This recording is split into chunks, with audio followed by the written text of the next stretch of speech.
Welcome to What Comes Next Live. I'm your host, Tom McCallum. I'm very passionate about open leadership and write about leadership daily on tommccallum.com. I see that open leaders have core qualities that drive them, 4 of which are to be brave, hungry, open, and humble.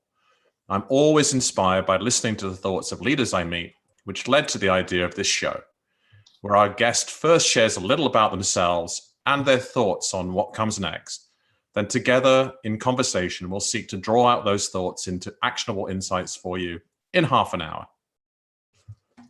Today's guest is the indomitable Alex Parker. Right-hand pirate, and I'm sure she'll tell us a bit about that. Newly finished a book, and she'll tell us about that. Builder of networks, facilitator, and woman of many talents. So Alex, it's an absolute pleasure to have you on the show. Take it away. Tell us a bit about yourself. Thanks, Tom. That was the best introduction I've ever had.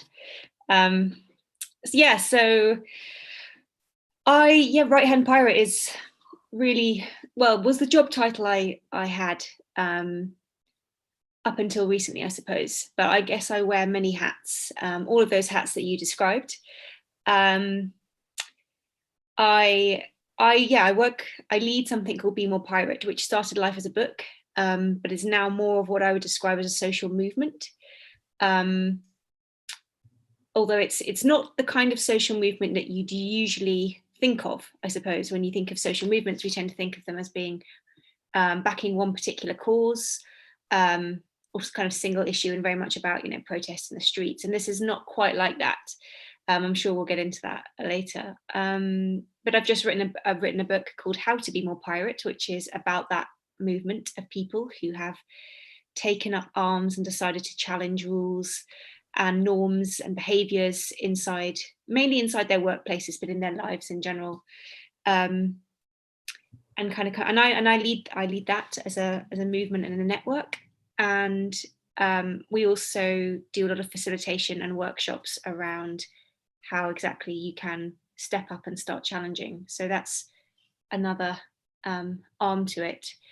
I suppose I newly feel okay calling myself a writer too, because of the book. So, and it's been it is pretty much the best job in the world. It is fascinating the amount of different people I get to meet and ideas that cross my desk. As you were saying, as you were just talking and you were talking about what next, it suddenly occurred to me, I just seen a really good idea about what next, but yeah. Is that one you can share, or is that a different one? It was just, it's something called the Purpose Disruptors Network, which is a big, they took to describing themselves as a pirate crew in the email, but it's a huge group of, there's about 200 people in it across the advertising industry who've spent a good year now thinking about, it started because of the climate crisis and thinking about how to respond as an industry, because advertising really fuels the climate crisis. But they've taken COVID as well as a kind of opportunity to pause and reset, and they've just produced this really great sort of manifesto with a lot of action points at the end about how the industry really can stop and reset itself. So I was just reading that before I came on. Okay, so I think it would be really useful to talk a bit about being a pirate and rule breaking and that element and what that means in the modern world. And then there's a really interesting piece to me, a particularly interesting piece that you started with around building a social movement that's not like another social movement. It's based upon, to me, at a different layer of context. It's not a single issue, but it perhaps a set of behaviors or values or even rules. That's me feeding you a line. Tell us about what being a pirate means.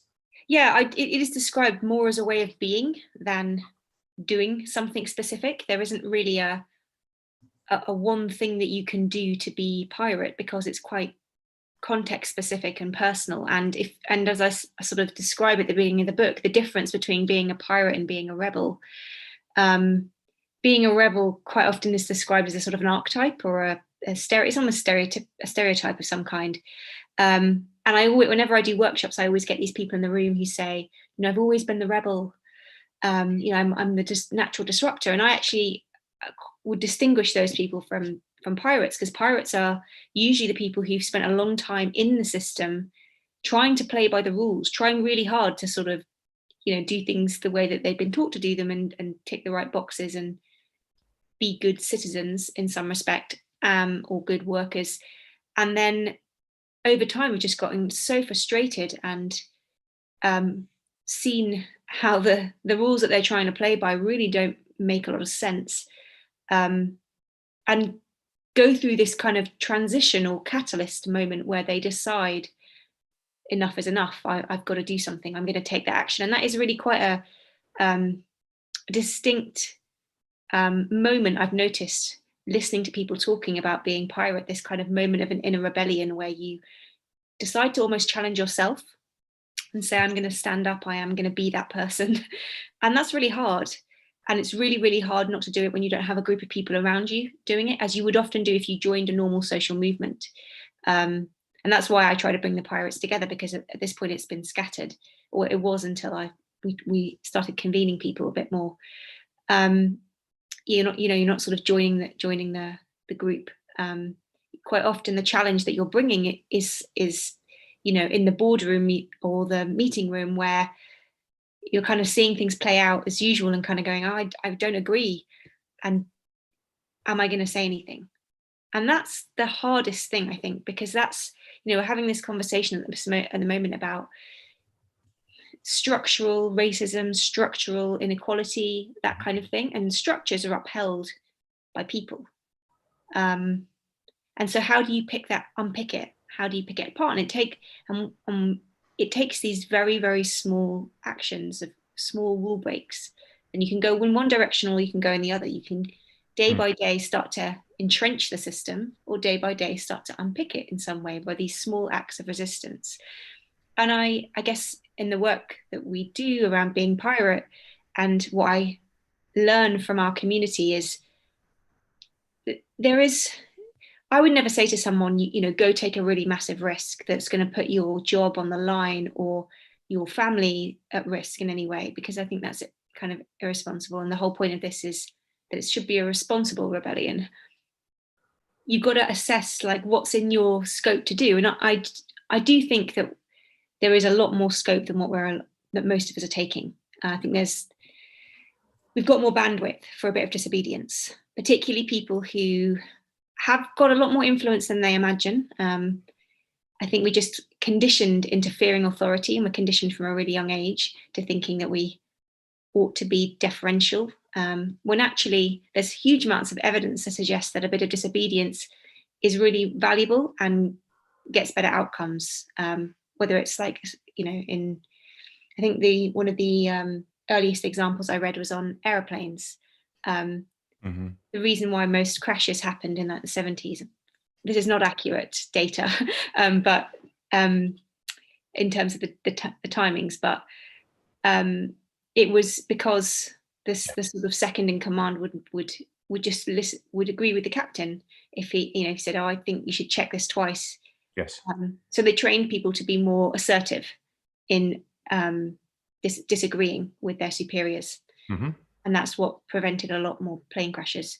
Yeah, that's a great Malcolm Gladwell story. That one is in one of his books. Oh, I think I picked up. It's really good, and it leads. There's a thought I've got to inject is one of the most powerful tools I've come across for building effective teams is something called market force. And their definition of the word team, which I think is quite practical, is a group of disagreeable people aligned around a common goal or purpose. So the idea that disagreeing is a good thing. There's a lot that you've introduced. And I'm very keen on looking at actionable insights for people by the end of our half hour. We can go in lots of different directions here. You talk about being a pirate as being a way of being. But from having spoken to you a lot over lockdown, or this is the first time we've actually seen each other, I think we're always on the phone walking around 2 separate parks. Got a good understanding about the Be More Pirate side of things. It's also a way of doing, and there's a pirate code and how you behave. So I think perhaps, a couple of examples as to, this isn't just fun stories about people with eye patches or burning cordite in their beard, but it was the stuff that you and Sam discovered around that, and how it is around areas like transparency and things like this. So that things like you referred to it just today as a small act of resistance and responsible rebellion. And I think that could very much, you and I had a brief call yesterday just to think what could be top of mind.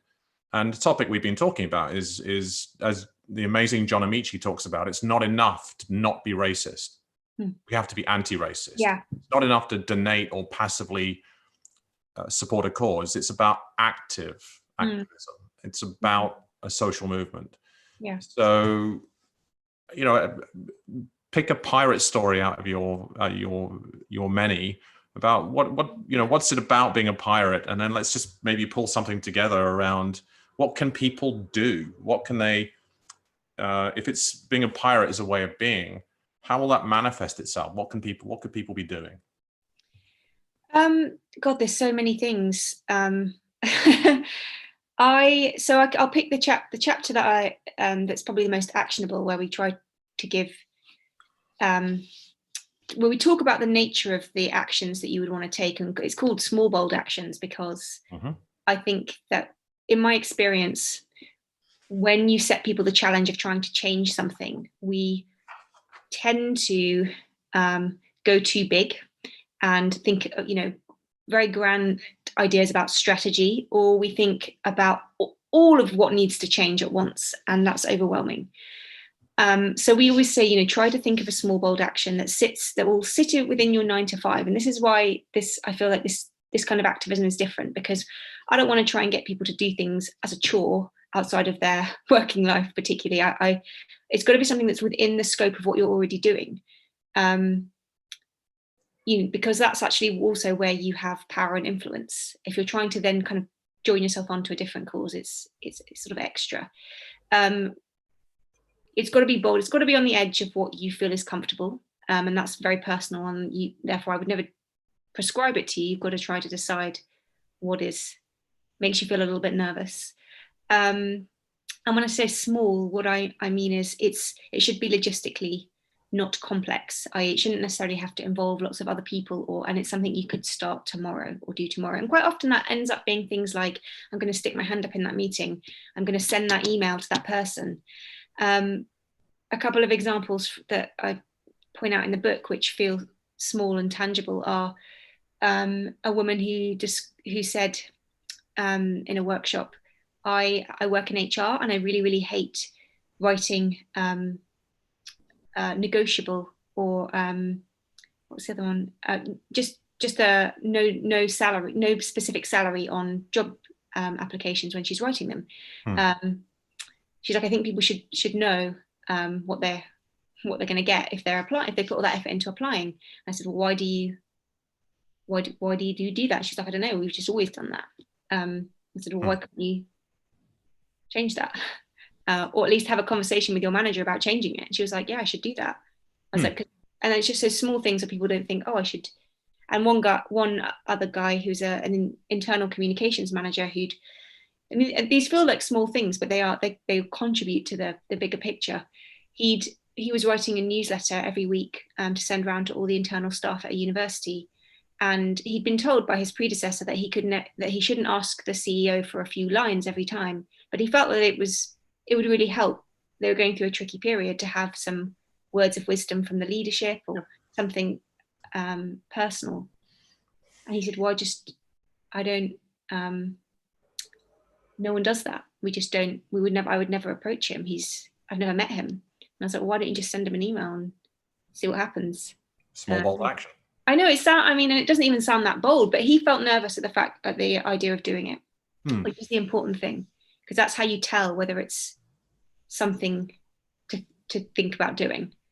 That's interesting. It reminds me of a line that I use quite a lot about the 6 most dangerous words in business are "we've always done it this way." Yeah. And so if we're ever going to change things, we need pirates. We need people to break some, to do some rule breaking. Again, we were talking about anti-racism as being a key topic right now. And if I self-reference, one of my friends was challenging me about a couple of hours ago about, so how are you on your anti-racism journey? You anti-racism? I go, it's not new. It's part of who I am. It's and I won't go on about myself too much, but actually the interesting thing was I have done some things differently. I've co-opted my daily blog quite a lot in the last couple of months. So I'm doing things differently. My definition of innovation is to do different things and do things differently, which takes the fear out of innovation. You don't have to have the world's biggest technological solution. You don't need to, blow things up.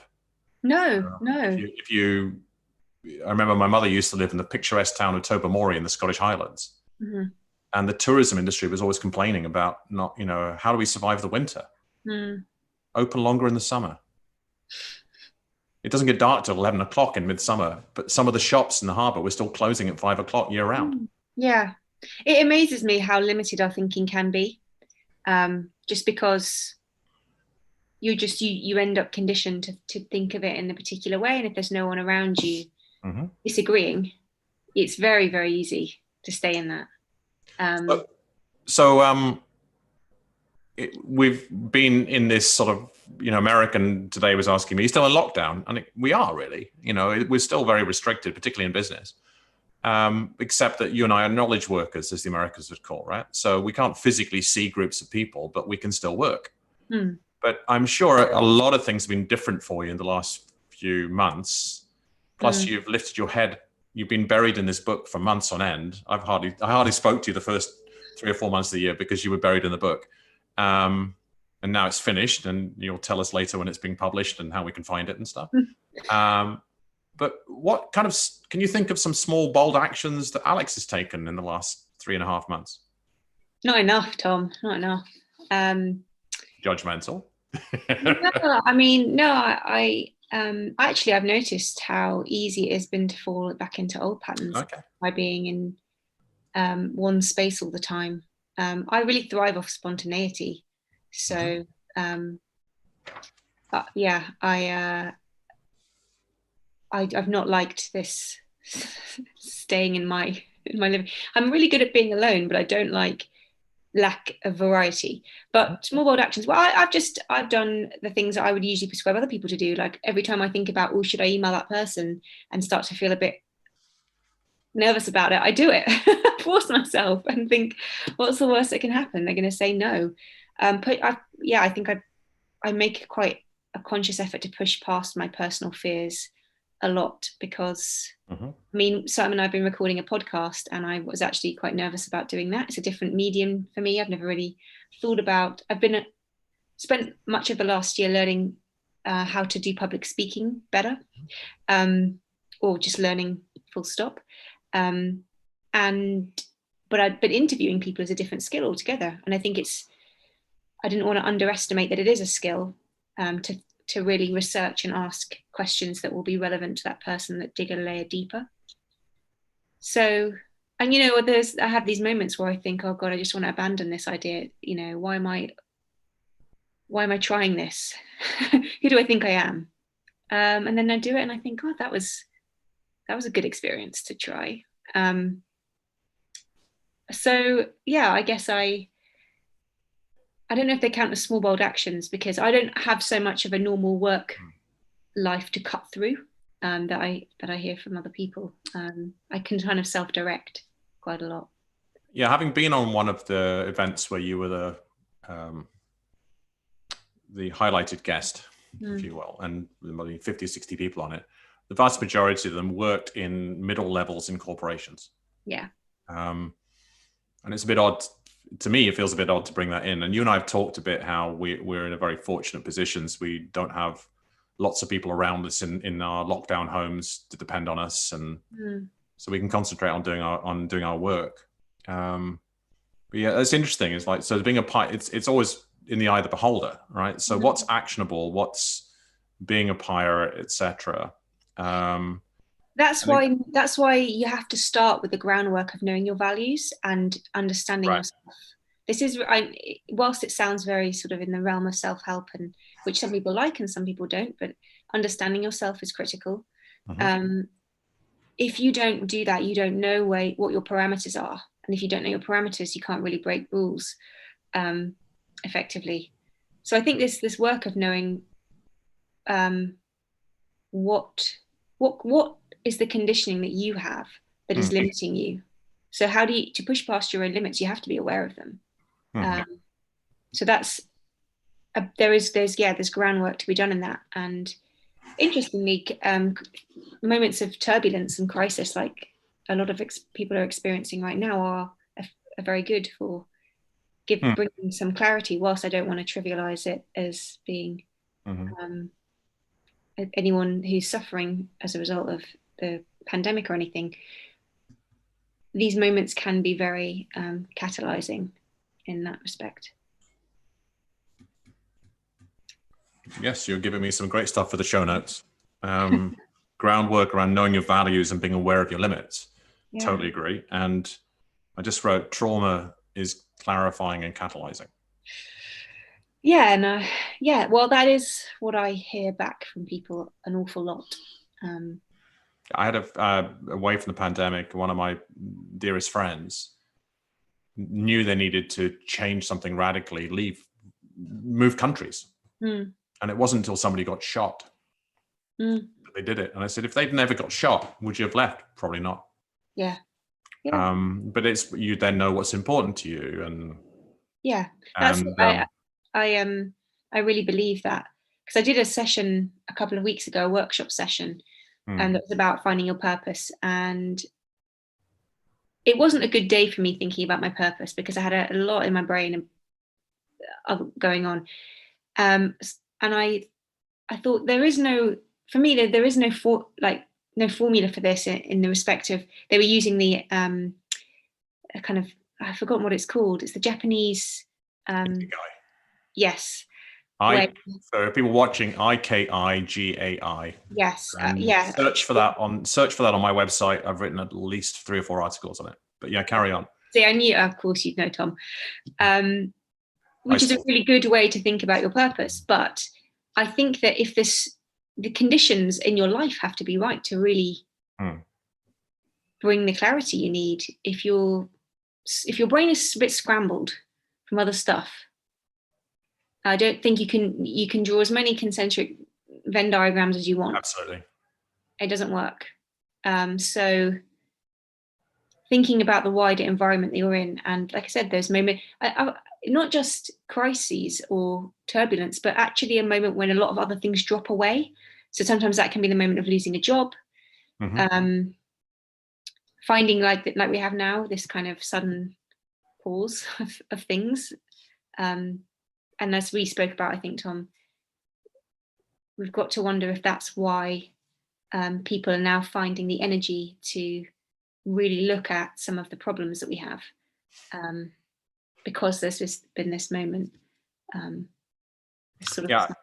sense with the moment, and again, the sort of topic that you and I talked about was anti-racism and systemic issues.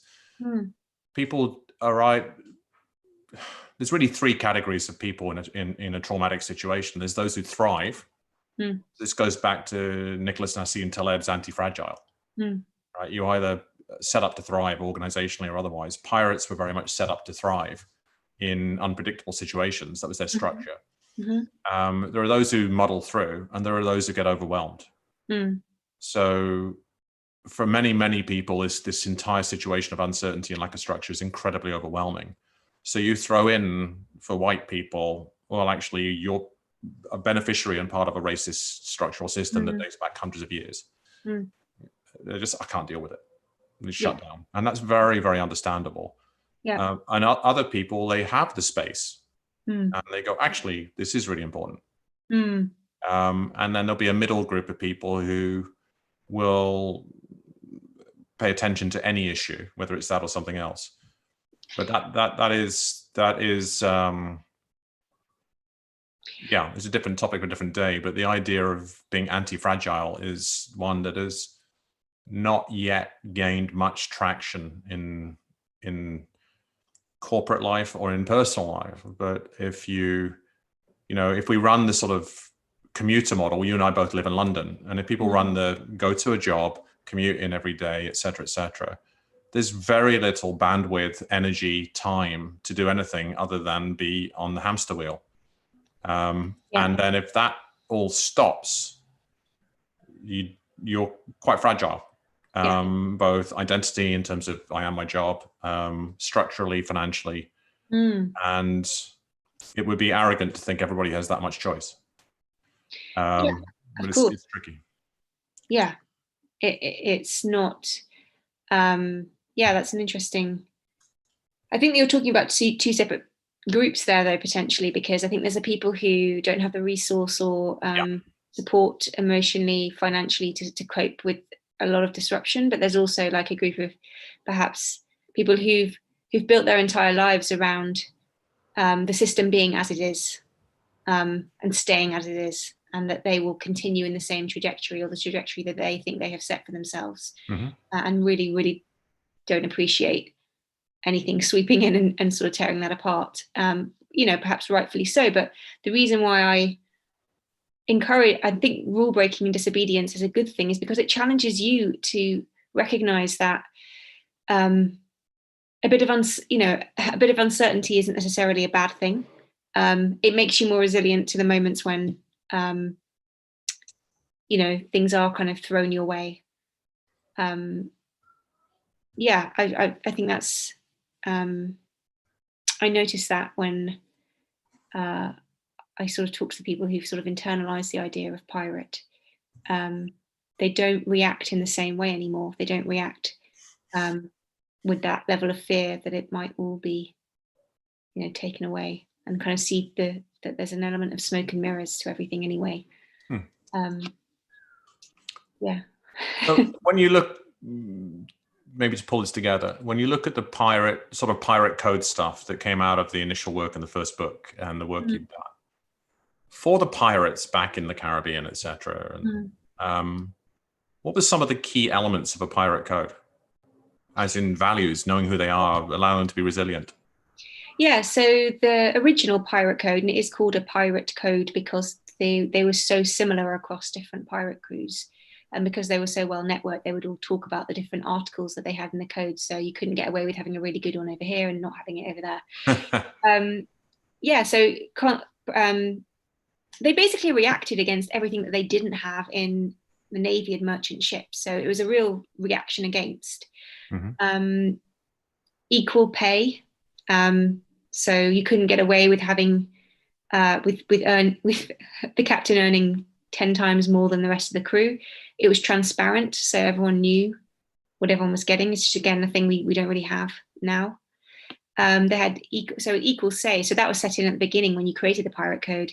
It was essentially, the code was almost like a way of writing rules about rules. It was more about describing how you were going to create the ways of working together. So everyone having an equal say in how those rules were created was key. Sharing power, so the captain couldn't hoard all the power. The quartermaster would get half of that. That's where the dual governance system that we have originated. And what else do they have? They had I guess diversity is hate the word now, but they were inclusive of everybody. So when a pirate joined a crew, you had to renounce your nationality. You could no longer be associated with the state that you came from. You were now a pirate and a pirate alone. And anyone could join it. No one cared. They would, they allowed the few women that did escape the confines of civilization and join aboard, and they would free slaves and allow them to come on board as free men and work alongside, and many rose to be captains. So it was a totally different mentality to what the rest of the Western civilization was talking about, and these were the values that they had, and they did infiltrate the mainstream. And why, eventually pirates ended up with their proto-pirate republic on Nassau, and a lot of those ideas have, they eventually infiltrated